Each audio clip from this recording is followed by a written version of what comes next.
Welcome, everyone. Merry Christmas, Happy Holidays, Happy New Year, whatever the fuck you celebrate.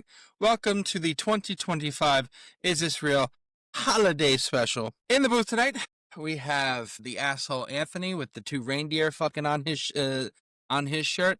Hello, Tony. Hello, Anthony. How are you? Trying to get my goddamn LED lights to work without having a stroke. Okay, we'll move over to Joshua with is that a Steelers hat on? Yes, it is. Yes. I have Hello, a Christmas Joshua. shirt on. You just can't see it. I'm laying down. He has a Christmas shirt on. Okay.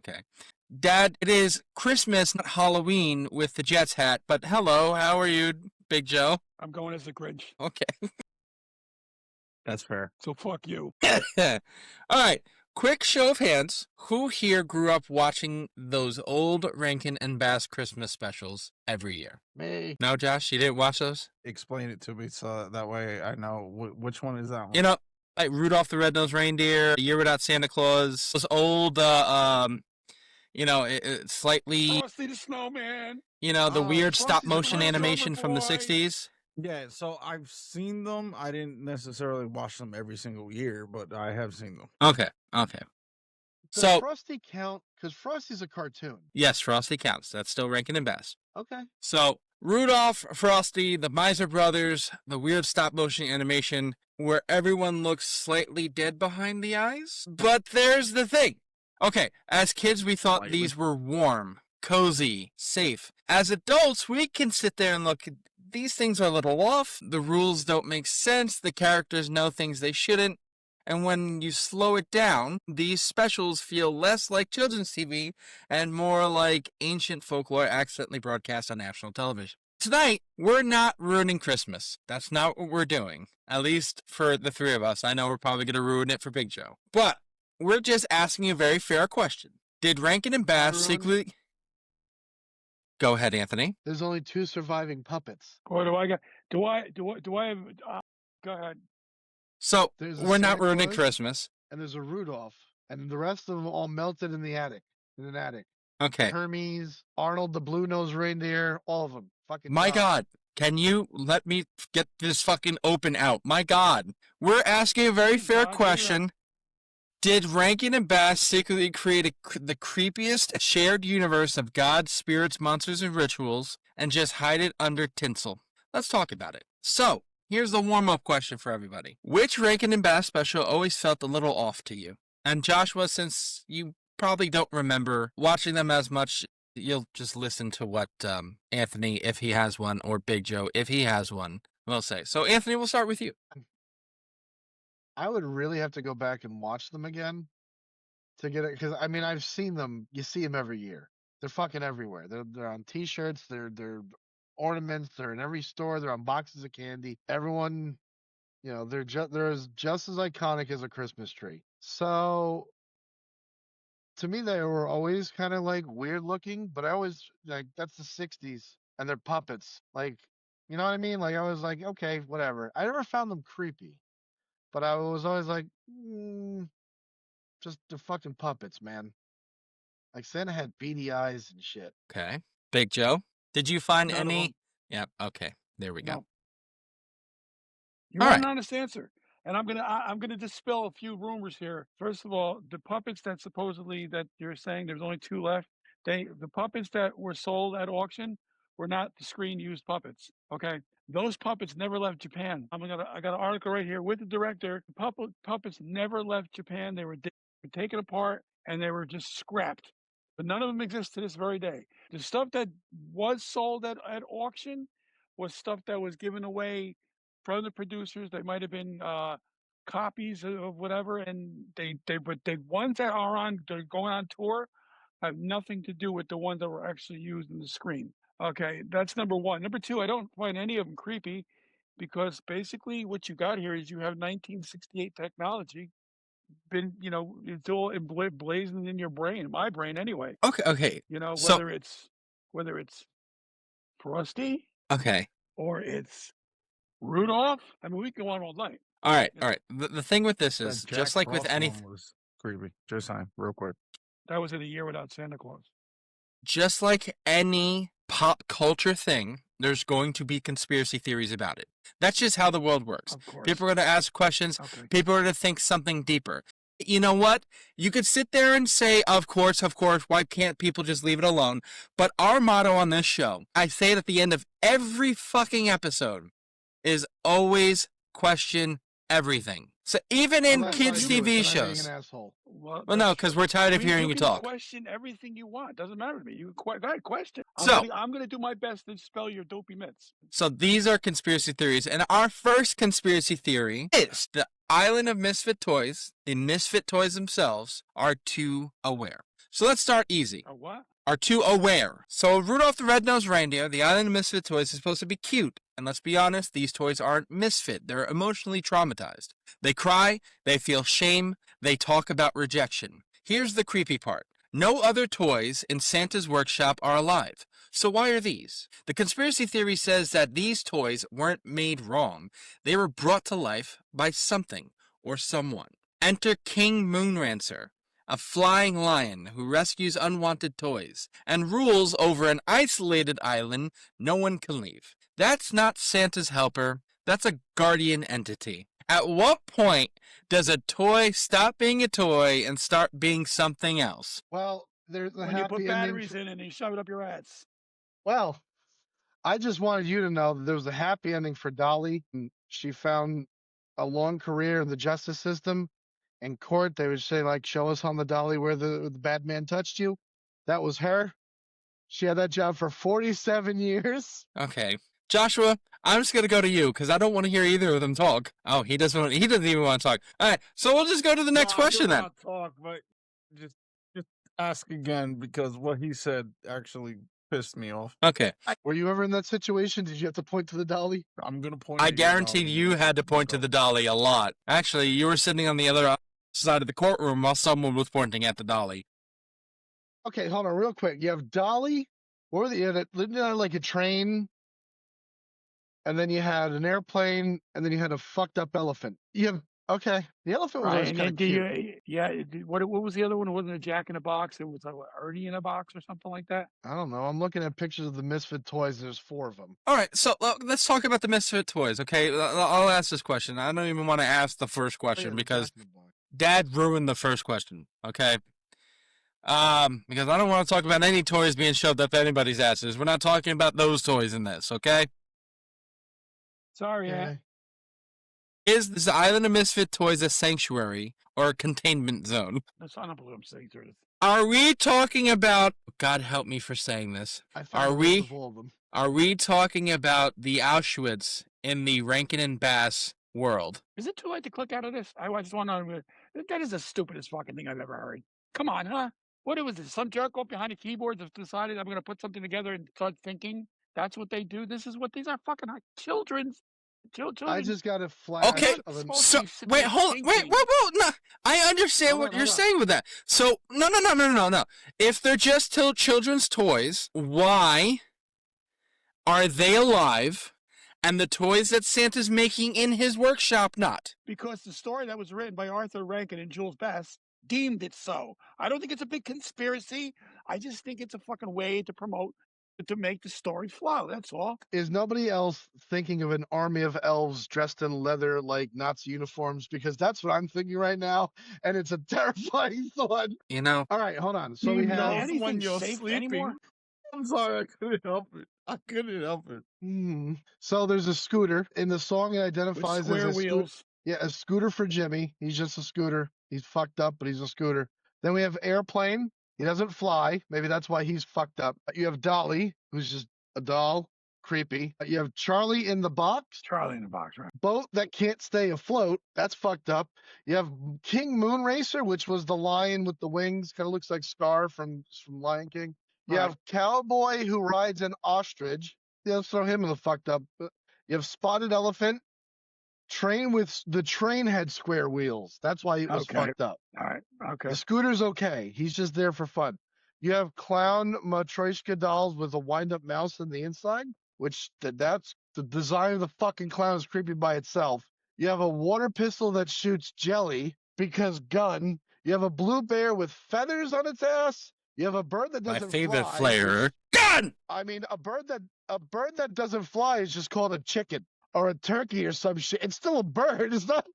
It's not that it's fucked up. Like it's just look at this abomination. Okay, And so then you have again, the, hold on. There was one more that didn't have a lot of screen time. It's lurking in the back, and it's like this skinny, tall, judgmental pig freak. It's just like really skinny with a pig head. all right. So again, I asked this question. I'll ask Josh and Anthony because Dad just goes, well, it's because they deemed it. Let's play around with this a little bit, okay?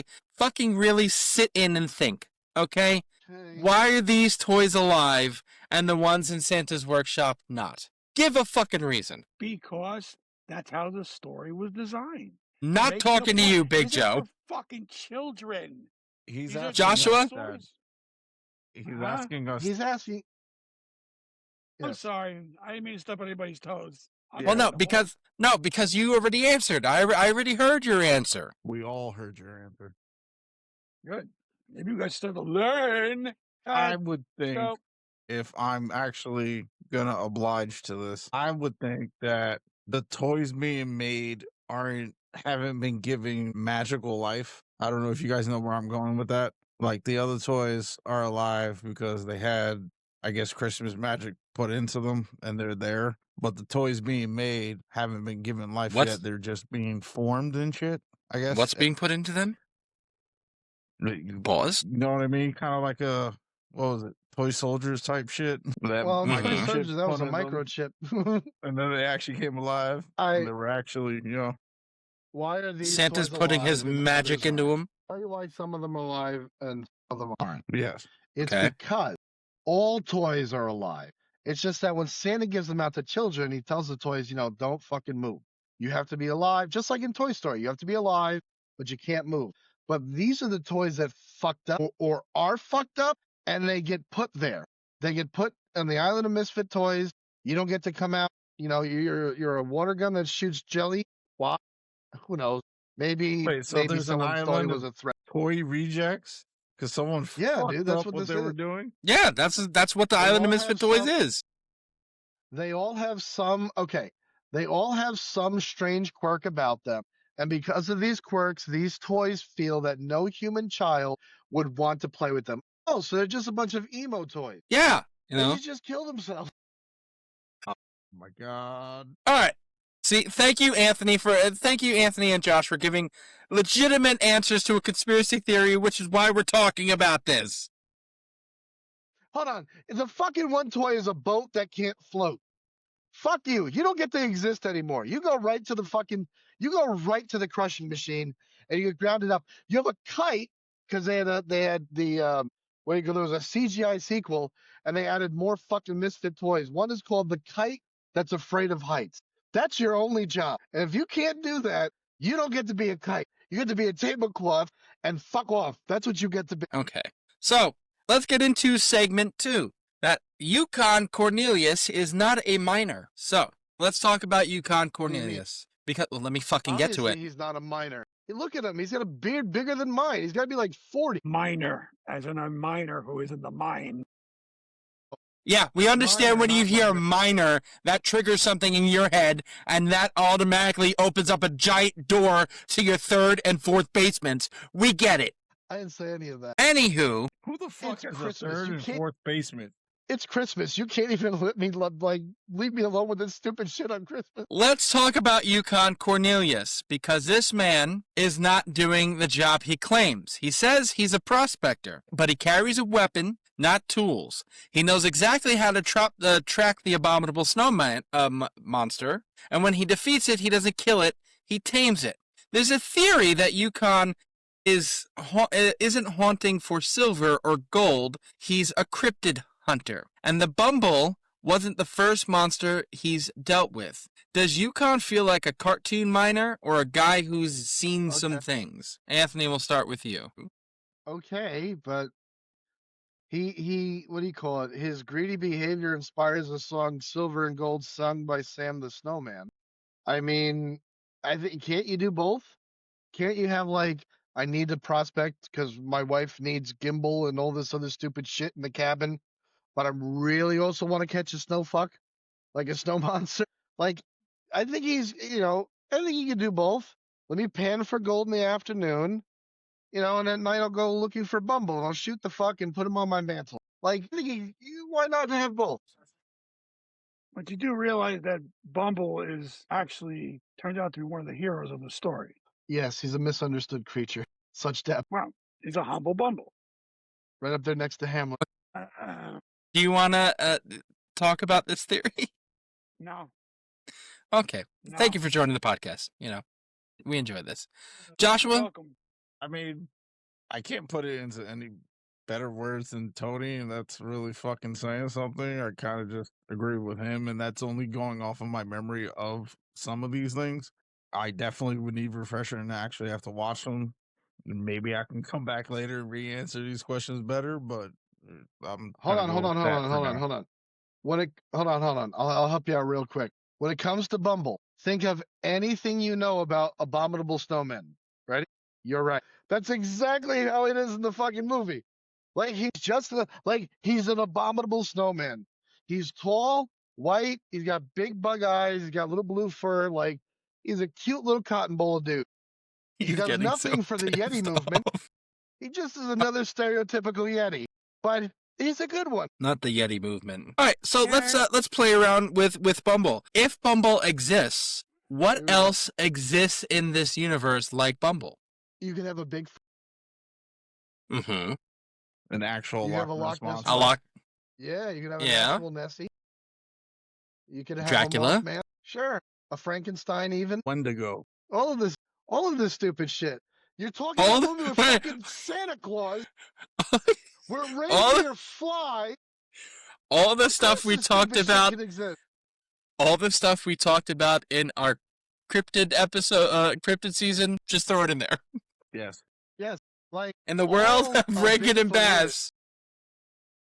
I mean, a Bigfoot is nothing but a fucking Yeti that lives in a temperate climate. Yeah. That's it. They're the same thing. I don't believe in either. It's the same thing as it. I think they're both full of shit. But it's the same thing as a chupacabra. It's a Mexican Bigfoot. Sure. Like it's all like these wonderful fantasy monsters. He's shaking his head. He's so pissed off right now. He's so pissed off. This is the fun part about this episode. All right, segment 3. The Miser brothers are straight up gods. All right, this one is where it gets wild. The year without Santa Claus, Heat Miser, Snow Miser, Mother Nature. These aren't characters, they're elemental forces. They control the global weather. They rule territories. Santa has to negotiate with them like a diplomat. And Mother Nature, their mother, outranks everyone. That's not a Christmas special. That's a pantheon. Is Santa even the most powerful being here, or just the most popular? Joshua, we'll start with you. I'd have to go with he's just the most popular. That would probably be the only real thing. All right. Anthony? What was your question? Because I was reading something. Is Santa the most powerful being here, or just the most popular? Now, how do you weigh one against the other? Like, he could travel around the world, visit billions of houses in one night, make presents all year long for all the children, billions of people. He's magical. And then you have, like, a being that can control ice and snow. Another one who control fire. Like, they're magical, just in very different ways. I don't know how you quantify, like, who's more powerful than the next. I will say this, though. I don't know about you guys, but, like, you look back at all the banking and all these shit, the Rankin Bass stuff. And I'm looking at it, I'm like, okay, all of these things like make sense, except the year without Santa Claus. Like Rudolph the Red-Nosed Reindeer, it's a poem, it's a short movie, it's a wonderful song, right? The Little Drummer Boy, Frosty the Snowman. Even Santa Claus is Coming to Town. Like there's a song and then there's the movie. But like I never felt that way about the year without Santa Claus. And without the Miser brothers, I don't think this movie fucking needs to exist. Okay, we'll just go with that. Does anyone else feel like that? No, I'm just asking. Like, does anyone feel like that? Because it feels like it's just I don't care about this movie at all. It's a different take on the story. They're trying to give Santa a prequel, if you will. And you're right. There's and it was on last night. I watched the whole thing last night. I mean, and again, it comes down to where Santa was gathering up his reindeer, and then somebody said, well, "What about the one in the front with the shiny nose?" And that narrator turned around and said, "Well, that's a whole different another story."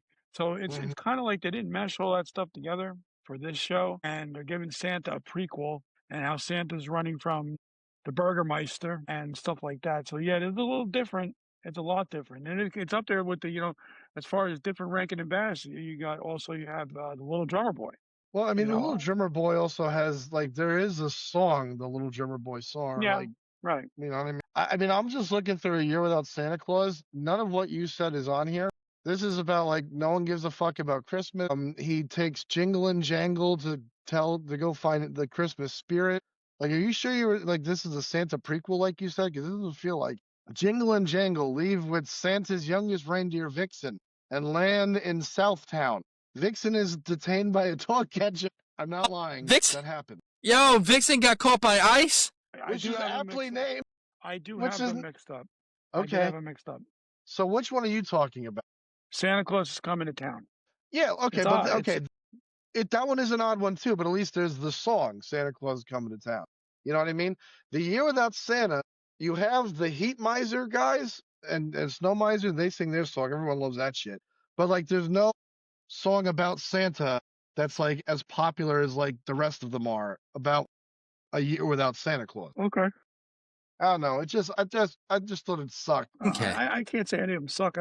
I like them all. I mean, I like anything Rankin and Bass has done. I mean, that goes even up to the Jackson 5 special, with the stuff that they did later in their career. And I can understand how you might think that it's not I mean, there's a couple on here that I know that I've never seen before, like The Life and Adventures of Santa Claus.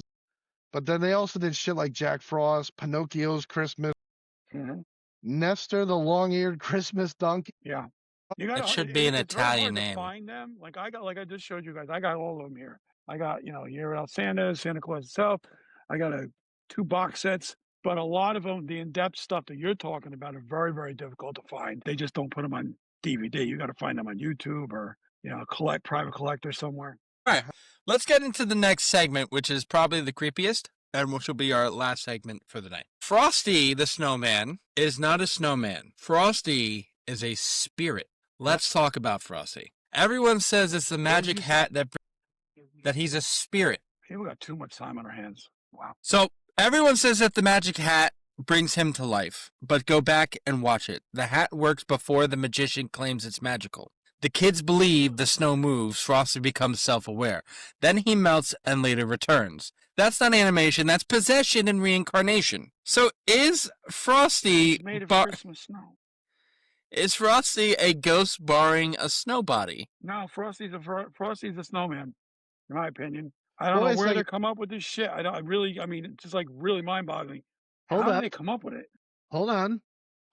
What makes him come to life? It's not the hat. It's the snow. That's what you're saying? No, it's the hat. Oh, the hat. The hat's magic. The hat, he was moving. Part of the song. But he was moving before the hat was put on him. I think that's just an animation glitch. Okay. If you think it's an animation glitch, as he smokes more. Here's my question. Ask that, please. After this episode, I'm sure I'm going to fucking need it. We've been doing an entire goddamn season of possessed shit and different types of ghosts and demons. And I remember distinctly hearing several people talk about how an item cannot be possessed, but it can be haunted. Maybe the hat isn't magical. The hat is just haunted. And I'll tell you by who. He was a bum. He was always drunk. His name, they called him Frosted, and he died in the snow.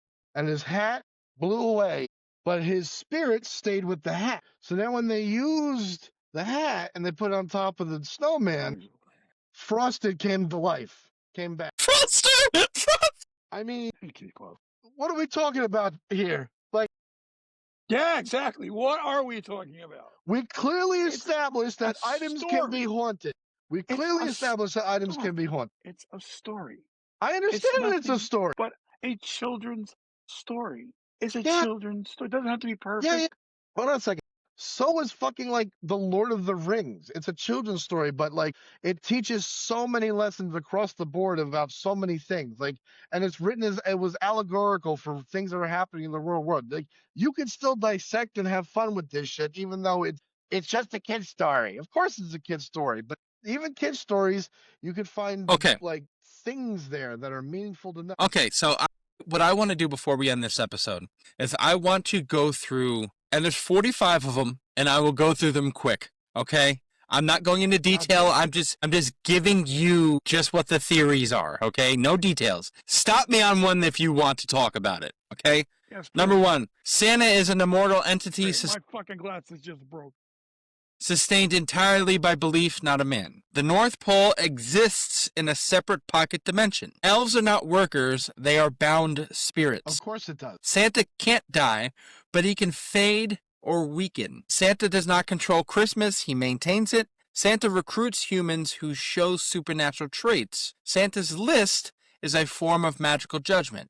The misfit toys, that's diabolical. The misfit toys are possessed by lost children. That's scary. I will say that. I can't Toys see that. gain consciousness. How bad does it have to be reincarnated as a fucked up airplane? Toys gain consciousness only when rejected by humans. That's a good one. The island of misfit toys is a containment zone. We went through that. King Moonrancer is a guardian angel. The misfit toys cannot leave because they would destabilize reality. The toys are immortal and cannot age or decay. The abominable snow monster is the last of its species. The Bumble is not evil, it is defending sacred territory. Yukon Cornelius is part of a hidden cryptid monitoring order. Monsters only appear during winter solstice windows. Cryptids are drawn to belief-heavy seasons like Christmas. The Miser brothers are elemental gods. Mother Nature outranks Santa in the cosmic hierarchy. Weather chaos occurs when belief in Christmas falters. Climate balance requires constant supernatural mediation. The Miser's feud represents cosmic imbalance. Santa is a negotiator, not a ruler. Time behaves differently near the North Pole. Shiny New Year implies time can fully stop. Baby New Year represents reincarnation. Old years do not die, they transform. Holidays weaken the barrier between time periods. Christmas creates temporary reality overlaps. Frosty is a seasonal spirit reborn annually. Snow acts as a temporary vessel for souls. The magician is in Frosty, knows the truth about spirits. North Pole equals spiritual reset point. Spirits are more active during childhood belief windows. Santa is repurposed pagan winter god. I had 10 more left. Please, we're done. Yeah, please. I mean, to me, it's just a matter of like a couple of people got together and decided they were going to just, because they got nothing better to do, so they're gonna make shit up about, stuff that other people actually like, and it's crazy the way they get to have this stuff carried. They got internet pages about it. It's just stupid. It just And store. so much porn. It's just so. You could say that about people got too anything much time. but you could say that about anything people put conspiracy theories to. I'm talking about this. I'm not talking about anything. I'm talking about this. It's mind-boggling. This shit comes on once a year. The people sit around 364 fucking days thinking about this bullshit on how they can. Oh yeah, children. You have people sitting around 365 days trying to find shit to collect about it. Why can't they sit around and think about just stupid shit like this? Around once a year. There's no relevance any other time of the year. All You're not I'm getting people in saying is, July sitting watching Frosty. I've seen videos of Bumble throwing dick, and the motherfucker's got hog game. Okay. Enough is enough. Anywho, Mrs. Claus was catching back shots. Anywho, does anybody else have anything to add to this episode? My phone's about to die. Good Can we night. hurry this shit up? All right. Well, Merry this has been a Christmas, everyone. festive. This has been a festive. So all a good night. I hate all of you. You guys enjoy the rest of your holiday season. Thank you for watching. This is Real Christmas Special 2025. Just remember, in the beginning of the new year, Anthony and I will be doing our final ever Celebrity Deadpool to wrap up our, I think it's 4-5 years of doing it now, because we'll explain on that episode. All right, everyone, say good night. Adios, Good night, motherfucker. all. Merry Night, Christmas. everybody. Merry Christmas, happy holidays to the people who don't celebrate Christmas, and we'll catch you guys next year. Good night.